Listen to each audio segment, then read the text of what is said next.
Hello friends, তোমাদের আরেকটি mini ব্লগে স্বাগত জানাই। তো সকালবেলা মাম্মাম উঠে খেলা শুরু করে দিয়েছে, যেহেতু রবিবার। আর এদিকে আমি চা করছি আর মাম্মামের খাবারটা রেডি করছি। সকালে দুধ কর্নফ্লেক্স আর এদিকে চাটাও হয়ে গেছিলো। তারপরে আমি গেছিলাম সোনাকে খাইয়ে এসে বিছানার চাদর নতুন পাচ্ছিলাম, সেটা পেতে বিছানাটা ভালো করে পরিষ্কার করে আমি চলে গেছিলাম সোজা রান্নাঘরের দিকে। আজকে রান্না হয়েছিল ভেজ ডাল, তোপসে মাছ ফ্রাই আর গিয়ে চিংড়ি মাছ ভাজা। তো গিয়ে এই ভেজ ডালের জন্য সমস্ত সবজিগুলো এক এক করে কেটে নিচ্ছি। তারপর আমি মাঝখানে গেছিলাম একটু জামা কাপড় মেলতে, জামা কাপড় কাচতে দিয়ে এসেছিলাম ওয়াশিং মেশিনে। তো তারপরে জামা কাপড় মেলার জন্য চলে এসেছি।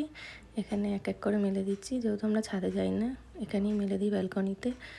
তো মেলে দিয়ে আবার ডালটা নামিয়ে নিলাম। তারপরে রাত্রেবেলা চলে গেছিলাম মেলায়, আমাদের এখানে পুষ্প মেলা হচ্ছে। তো সেখানে গিয়ে একটু ঘুরলাম প্রথমে। তারপরে মাম্মাম একটু কিছু দেখছিল কি কিনবে।